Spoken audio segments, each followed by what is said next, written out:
Luke. We'll start off. Yes. וידבר משה אל ראשי המטוס לבני ישראל לאמור זה הדבר אשר ציווה השם. Rashi on that? Now, one thing is first that's interesting, there's plenty of Rashi in Rashi matters. Possibly the parasha starts off with Posuk base. By the way, so it's one of the classic examples how the chapters were not divided up.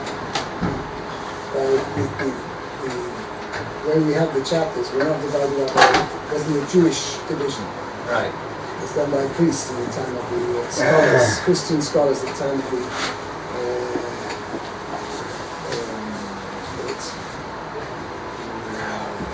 12th, 13th century, something like that. And so that's why... With the Greek translation? They were working with the Greek translation? I don't know. It was actually Latin. I don't know where it was. Anyway, Koponim, they obviously they considered the Jewish division mistakes there, and therefore they put the last possible, the last week that's Posuk Aleph of chapter 13. And this parsha starts with Posuk Base. Okay, I'm not going to go into the whole opinion now, but there's various things that could change from the Jewish division. There are Jewish chapters. Right. Okay. And Moshe spoke to the leaders of the tribes of the children That's of all. Israel. By the way, and very interesting is that in a few places this is a mitzvah which is introduced. You don't see that Hashem, the classic way of every mitzvah is presented is by Hashem and Moshe Aleinu. Right. Here it doesn't start. It starts with Moshe. Right. And he says, this is the matter which Hashem commanded. Right. Okay, so this is one of the points we're going to see. So what do you do at this issue? Right after over here. Can we ask him? Yeah, why, yeah. Yeah, we're going to see about it. Oh, Okay. Rashi.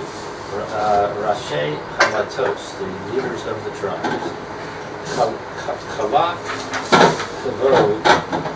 Lanesiim Le Lamdam Tzechila.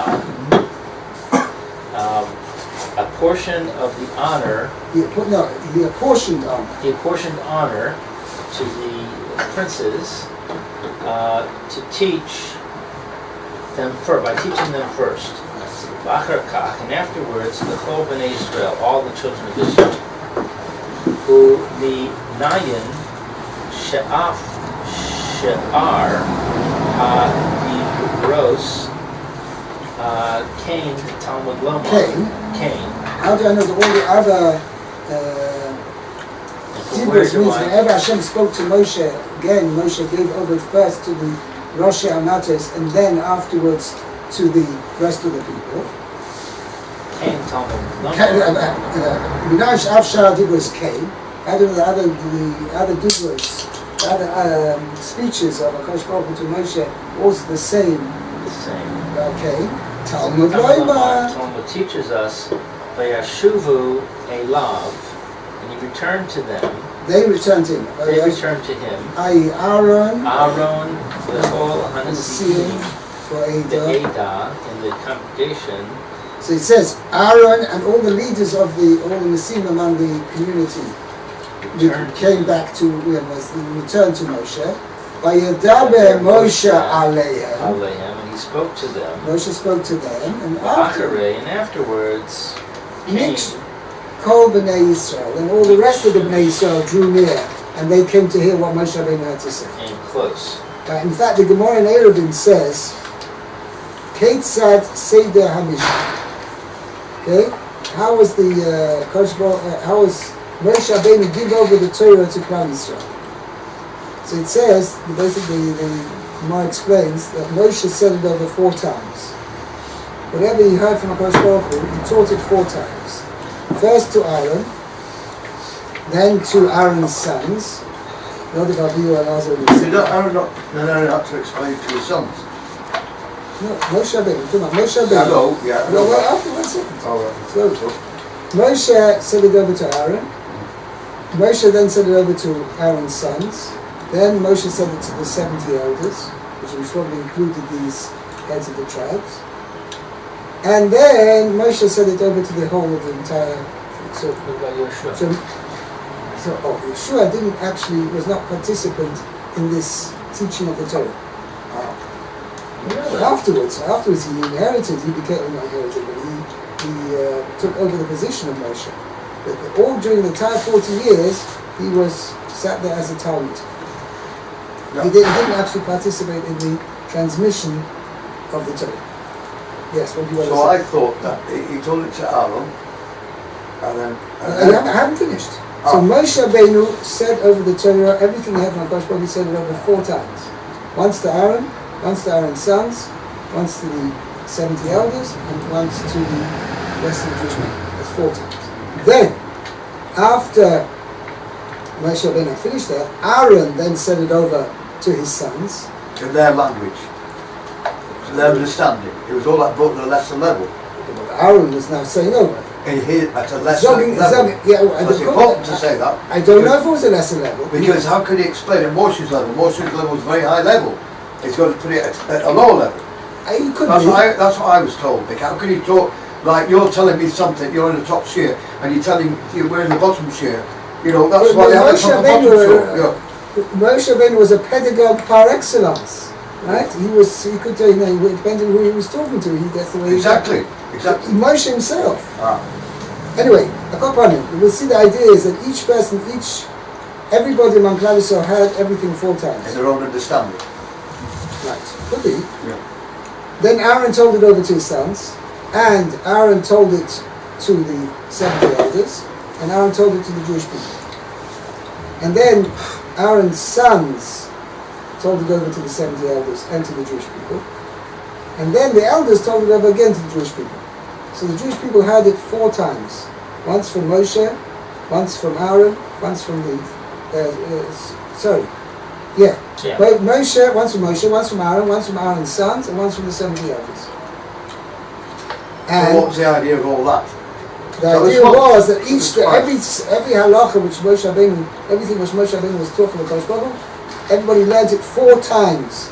The more learns out from there, you have to hear, you have to hear a minimum of 4 times. How can you say that they taught it to the Jewish people? It's too many people. Well, it was like a massive share. First it could be they divided up into 70 shiurim, I have no idea. That each one of the elders Right, the elders, fine, that could be 70 shiurim, but what about Moshe? He said Moshe told it to the Jewish people. It was a shir klali. He got up and talked to 600,000 people. Yeah, well, if it's now you see that a number of times. Deuteronomy, it calls all people out. Right. That's a miracle. He had repeaters. Echo. Well, that was the whole idea over here. This eventually the 70 elders, they repeated everything to the Jewish people. So each member of Klal Yisrael heard the Torah from, this particular halacha, from Moshe, then from Aaron, then from Aaron's sons, and then from the 70 elders. So what did they do in Deuteronomy then? They spoke. So Well, what first you of didn't hear about speaking to this one and that one. He spoke from his throat. He spoke to all the community. Moshe said everything to everybody. At one time, and that is in Deuteronomy. No, it wasn't there then. There was like a monologue.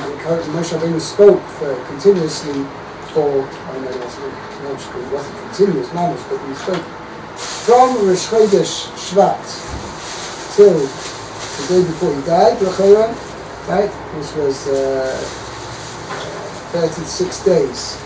So 36-day speech. To who did he speak to? So the entire Jewish in people. one go. Yes. Right. So you asked. So I have to say, you didn't ask about that. How did you manage to speak in one go? That's what I am asking. Because some of those miracles, a miracle. Yeah, firstly, that actually, he didn't have a PA system. Probably echo, maybe an echo. But HaKodesh Baruch Hu, the Ma'aseh we find by Matan Torah, HaKodesh Baruch Hu, it says, Moshe Yadaber, V'olikim Ya'anenu V'kol. So Rashi learns pshat means Moshe spoke, it's like how see now when we told them the 10 Commandments, Moshe spoke, and Hashem gave him a sound. How should we say, not sound effect, not was the right word.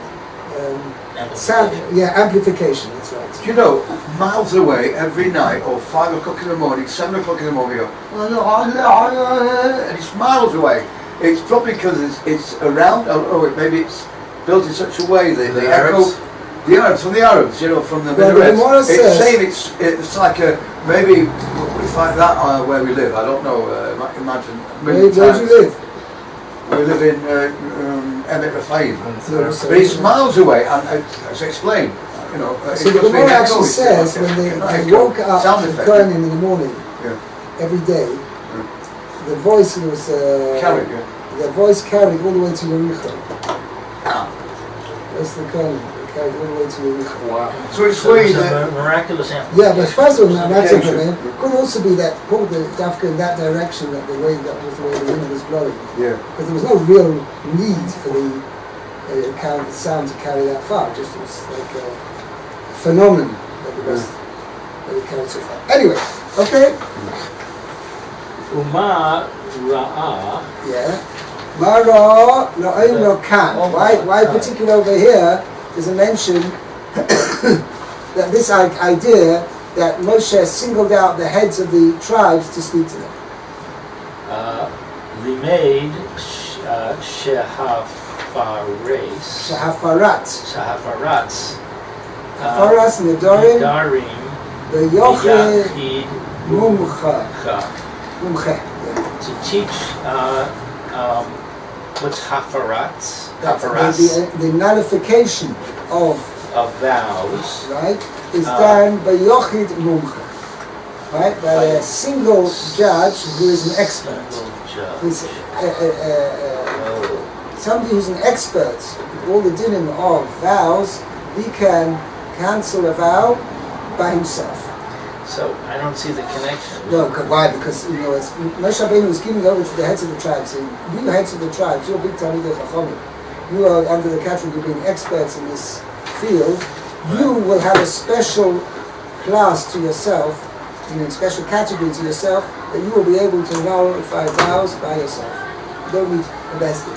Why do we learn that from the fact that he taught 4 times? No, not to the first 4 times. No, but here, that's why the Torah singles out over here. Regarding the Parsha of Nedarim. Right? Why the Torah says that Moshe Rabbeinu specifically spoke to the heads of the tribes, because he wanted to give over to them the idea that they have a special task over here when it comes to nullifying vows. That they are in a separate category. So why did he speak specifically to the Jewish people? Well, so then he had to tell them the halacha like any other halacha. The point is, he gave a special speech to the Rosh Hashanah. But you said he told everything to the 4 people 4 times. So there's nothing specific about this. Yes, so that's what Rashi's saying. Rashi said, all the mitzvahs were also like this. First said over to the heads of the tribes, and then afterwards said to the entire people. Right. But why does the Torah specifically mention this idea over here? Oh, I see. To tell us that in this case. Okay, I got it. Okay? Ve'im ein yachid mumcha mayfair bishlosha sorry hedyotot.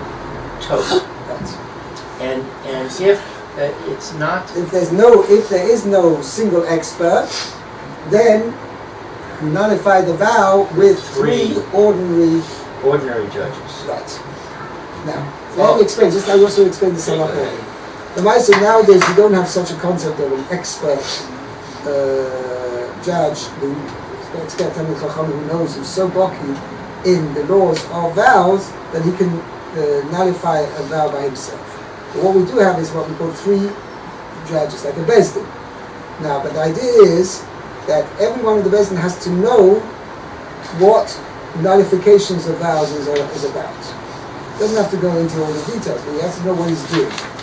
Okay? And the generally accepted practice is that the person wants a vow to be nullified, and he tells one of the 3, I made this in this vow and I would like to nullify it. Now, I'm going to make a little bit of an introduction over here, even though Rashi is going to mention it later on. there's a major distinction between men making vows and women making vows. When a man makes a vow, obviously if he's a boy, it's interesting, he doesn't have to be 13 years old for his vow to stand.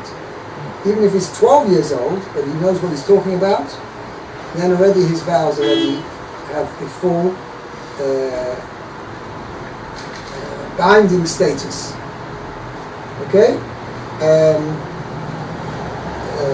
as a result of that now, what happens if somebody, let's say, if somebody made a shavua, says, I'm not going to eat any chocolate anymore.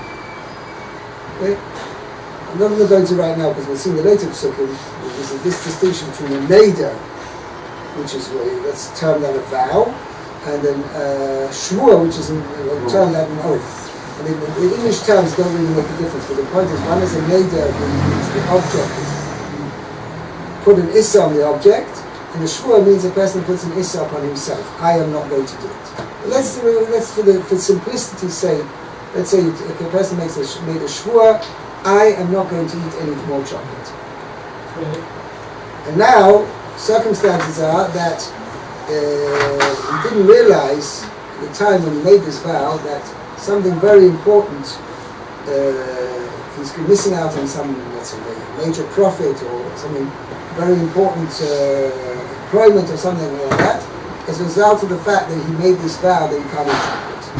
And if he had known that, he would never have made the vow in the first place. So that's what's called a Pesach, an opening. Now, so what he does is, he goes to either a Yochid Mumche, or as we have nowadays, 3 ordinary judges, and he says to them, if I would have realized that when I made the vow, made the oath, that this is what the circumstances were such and such, then I would have never made the oath in the first place. So then the Chacham can say to him, the judges can say to him, okay, if that's the case, we are willing to be matir, if the best way of understanding. Matir means like literally to untie your oath, which means as follows, and this is what we're going to see later. There's 2 types of a way of an oath or vow can be nullified. Either by Chacham coming to be matir the neder, which means matir the shvua, means he's untying it. What does that mean? He's saying your oath, even when you made it originally, was never really an oath. Why? Because you were under misnomer when you made the oath. You think the circumstances were X, when in fact circumstances were Y. And if you had known it was Y, you would have never made the oath in the first place. So thereby, the Chacham or the 3 judges, they say they're matter, they untie the neder, make it as if the neder never existed in the first place. Okay? That's what it says, Chacham matter saneder meiko. Now, what else we're going to see over here? There's another thing. When it comes to women, the father or the husband, in certain circumstances, which we're going to see, all the psukim over here going to discuss, then the husband can be mefer the neder, which means, I'm going to translate it as to nullify, but what it means is, the neder existed till now, but from this point on, the husband says, I don't want you to have, it's a wife made a neder, she doesn't want to eat chocolate. Okay? She's not going to eat chocolate. Now the husband knows if she's going to make such a, keep to such an oath, every day she's going to be complaining, I wish I'd never made this thing about chocolate. She's going to get depressed from it, she's going to get, her life's going to be a misery. And he doesn't want to have such a miserable wife. So he says to her, I'm not going to have you make such a neder, right? I am cancelling and be mefer the vow, right? He can do that under circumstances, certain circumstances. We're going to see that in the psukim. Circumstances he can mefer such a vow, okay? So that, but however, when the husband or the father of a young girl, when they cancel the vow, it is from now onwards. It's not retroactive. Whereas the Chacham, when he nullifies the vow, he's mati, he unties the vow, and he cancels the vow retroactively. Okay? That's the point I want to make. Are you allowed to ask questions when Moshe is explaining? I don't understand something, or can you explain it Unfortunately, better? I wasn't present when Moshe. Yeah, but you must have known the answer. You know the answer. In other words, how? Yeah, but you're supposed to be knowledgeable. You are I don't knowledgeable. know. I Well, don't there's know. no harm in that. If they don't know, you automatically always ask you, what does that mean? You know, it needs. But I can tell you what I've heard from my rabbis. Yeah, that's what I want to know. I've seen by my rabbis. Yes. Yeah. When it comes to a certain shir, the rabbis in the middle explaining the whole Yeah. concept and things like Right. that, then they don't like to be interrupted. So how do they clarify something? So not when it like comes, once you've heard the whole thing, Talmidim have heard the whole concept, what the Rebbe wants to give over, now you've heard and understood what the Rebbe was trying to get at, Right. now you've got a question, and you can answer it. But whilst in the middle, right, when the Rebbe's in the process of explaining, that's not the time to So ask at the end questions. he would ask Moshe, or he would ask Aaron. Yeah. Okay? ואם אין יחיד מומחה, Now, if there's no single person who's an expert, then Mayfair, Mayfair, Shlisha, I read this word. sorry, you can cancel it with. Cancel the three, but it's uses the word Mayfair. Yeah, you're right. The notion of Rashi is lav dafka. This is Rashi saying the whole general concept. Now, Oh, Yaakov, Shalo, Amar, Moshe, Parsha, that pay stands as the abbreviation for Parsha Parsha Zu. Ella, Linesiim, That. Avad. Now, maybe you're going to say, you know what? All it says over here, that if I gather Moshe Rosh Hamatis and Yeshiva, he only said it to the heads of the tribes. Right? It doesn't say he sent it over there, he sent it over to the Jewish people as well. So maybe that's what it is. This particular section was only said to the heads of the tribes and not said to the general public. Maybe that's what it means here. So Rashi says, no, that can't be. Nemakan. Say here. It says here. It says here. Zehadavar. This is the word. This is the word. matter, This right? is the matter. Which Hashem has commanded, right? V'nemar Ne'emar, and it says b'shchutei chutz. Chutz. In the word of No, shchutei chutz means shchutei chutz is halacha, which is mentioned in Parshas Achremos, that anything that has been designated to be a sacrifice, to be a holy meat, right? You're not allowed to slaughter that animal outside the confines of the courtyard of the Beis Hamikdash. Means every korban has to be dafka shechted inside the azara, in the courtyard of the Beis Hamikdash, in the Mishkan, right, in the desert. And now, the thing is, if it's shechted outside there, that's called shchutei chutz. Means it's been slaughtered outside the permitted confines. Okay? Now, so there, in the introduction to that parsha, it says that again, Moshe Rabbeinu said over there, Zeh hadova, this is the matter. And there, it says, it was said to the whole Jewish people. It says explicitly, I believe. 1 second. Hold on 1 second, get a Chumash Vayikra. All right.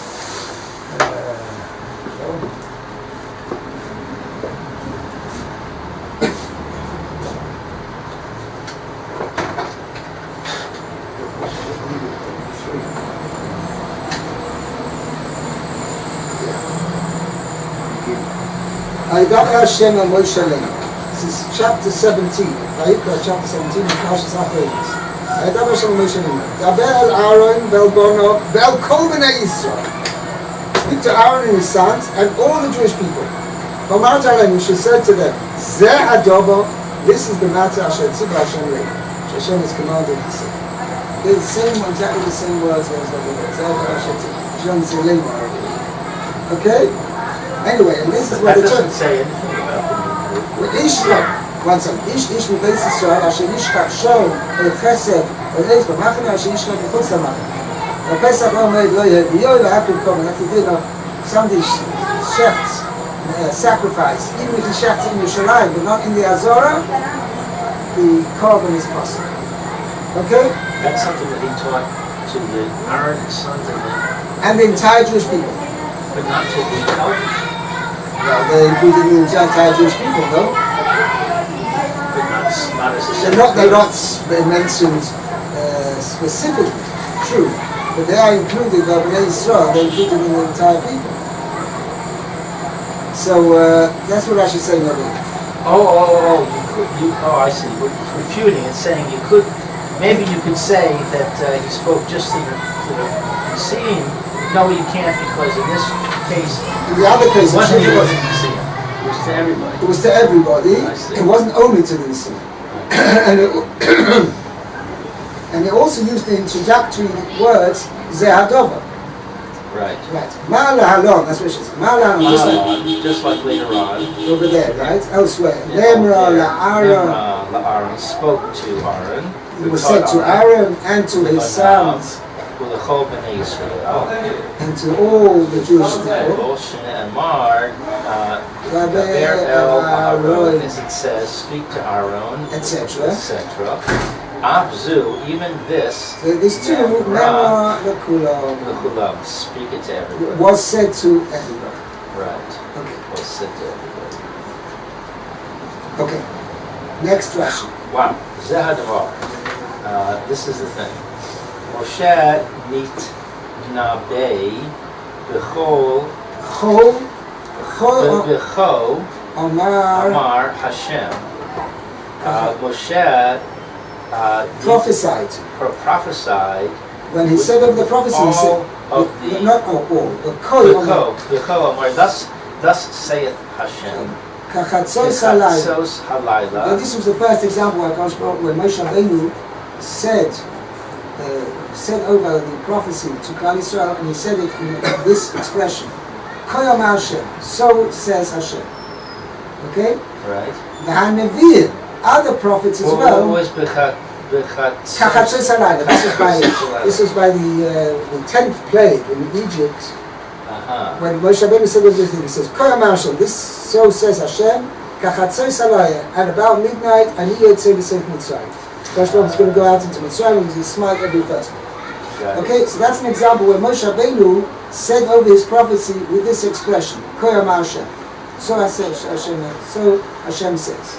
Hashem has said. The Hanavim, Amar Hashem. And the Nevi'im, the prophets prophesied with the same phrase. Right. Musaf Alehem Moshe Shenis. Moshe had an additional level of prophecy added upon them. Moshe was added upon Moshe. Shenis Nabei B'Lashon Zeh Hadavar. He prophesied and he prophesies with a language of this is the thing.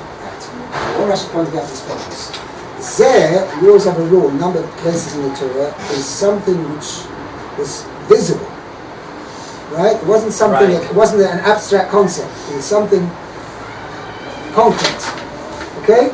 Now, when other prophets they said the Russian koi is it has it's preceded the word koi means thus, but it uses a chof. Chof is always indicative of like this. It means like this Hashem has said, but it's not. As I'll explain to myself, that every prophet, when he received the Nevuah, he didn't see the word of Hashem, the message of Hashem directly. Right. He received it as a marshal, right, as a vision, and he had to interpret the vision, right, to understand what Hashem was giving, the message Hashem was giving. Okay? But he was on a level that he could be sure that his interpretation was a true interpretation. But it was relied on it. But that's when Koi Omar Hashem, like this, Hashem said. So therefore, it showed exactly what Hashem said. It was like this. In the previous Sedras, it says it many, many times. Why does it not say ditto? All the Sedras keeps going Koma Hashem. It doesn't say Koma Hashem. It says Vaydav Hashem and Yerushalyim. 71 times it says in the Torah Vaydav Hashem and Yerushalyim. Most time, this is the exception. I was just mentioning before at the beginning of the year that here the Pash doesn't start off Vaydav Hashem and Yerushalyim. Okay, it just says Zeh Adav Hashem Tziva Hashem. Anyway, so the idea, first of all, what Rashi is pointing out over here is that when other prophets, when they had a vision from Hashem of prophecy, vision of prophecy, they were supposed to give over a message to the Jewish people, they did not receive a clear message. Right. This Hashem HaKodesh spoke to them directly, and they gave over that message, the actual words which they heard from Hashem. They had to interpret the vision which they had, and that vision had a message, and I think through their interpretation, they need to give over the right message to the Jewish people. I think it's the case where they were able to make all the different pertinences in the temple. Hashem instructed Moshe, he kept saying, Kol Amar Hashem. So, or if there is a Sedra where it says it many times, Kol Amar Hashem. No, I think what you're thinking of, it says at the end of Parshas Pekudei, that Moshe Rabbeinu did everything. It says, Kasher Tziva Hashem es Moshe, as Hashem commanded Moshe. So why does it say it so many times? Well, to show that Moshe Rabbeinu did exactly. Every time? He sneezed every time. No, whatever. All the utensils, all the accoutrements of the accessories for the Mishkan, everything was made exactly to the millimeter. It was exactly as Hashem had commanded. Anyway, the point was over here. So every Navi, right, every prophet, when he had his vision, it was through an interpretation. He had a vision, and it came to him as a mashal, a parable. He didn't get the vision as a clear cut what the words he was supposed to say over the message, but he had to interpret the message, the vision which he saw, and thereby understand this what the message was to give over. That was the general thing. Now Moshe Rabbeinu, when he had got the message about to give over to Jewish people that there was going to be a plague of the first, the slaying of the firstborn, he also received it in that way. Right? However, when Moshe Rabbeinu received the commandments to give over all the 613 commandments, all the Torah to give over to Klal Yisrael, HaKodesh Baruch Hu said no. And this is where Moshe Rabbeinu was above all the level of all other prophets. That's what we say in one of the 13 articles of faith. Ani Mama Moshe Rabbeinu Olav Hashem. One second. There's two. It says first it says Moshe Rabbeinu Olav Hashem. Moshe Rabbeinu was the super Navi. Never before has been, never like him, never after. Now afterwards it says, אני מאמין Moshe Rabbeinu היה סמיתיס. See over here.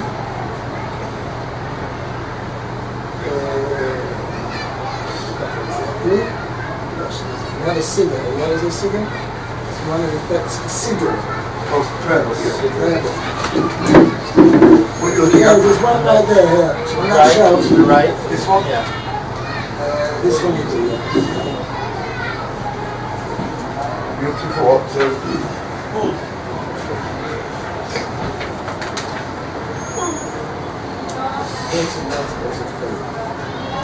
Oh, it's in here.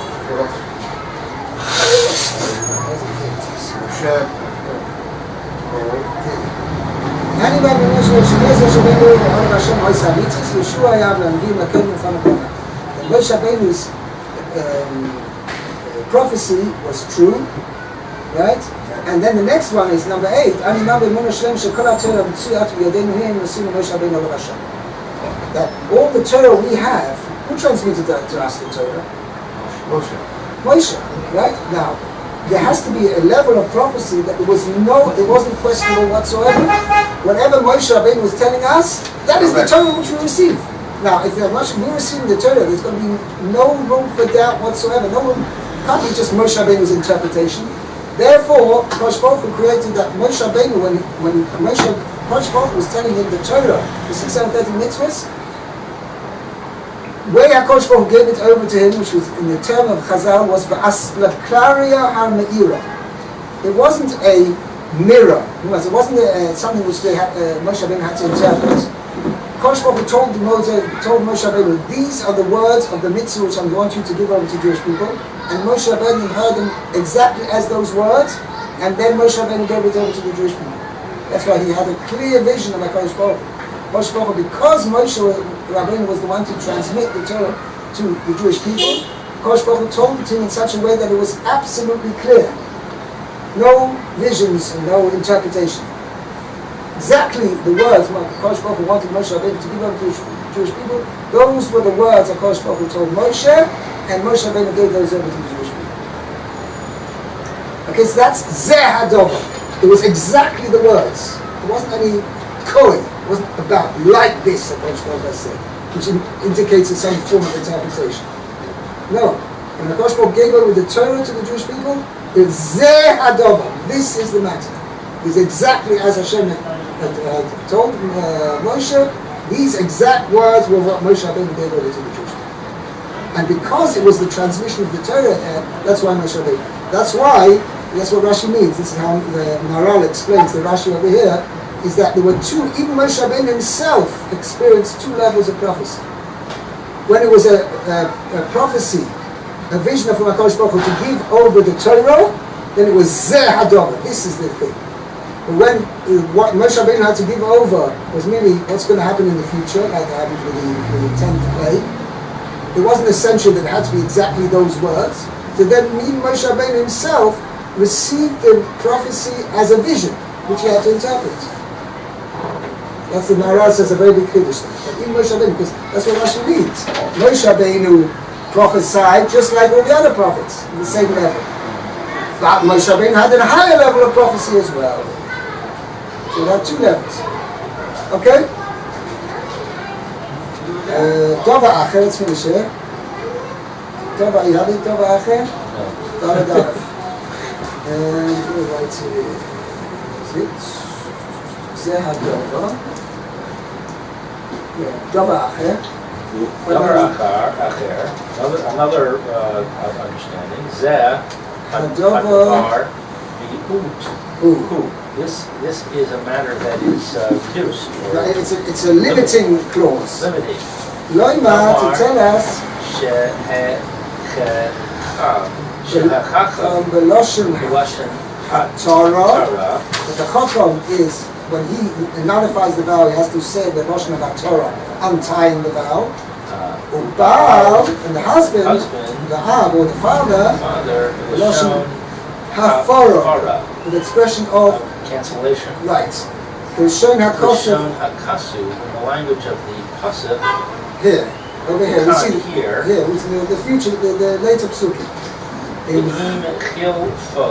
And if they changed it, meaning the Chacham said to the person coming to him, I'm going to be Mayfair your vow, or the father says, I'm going to be Matir your vow to his daughter, or the husband says to his wife, Ein Mutter Ein Muffer. It doesn't work. If he doesn't use the wrong expression, then he hasn't done anything.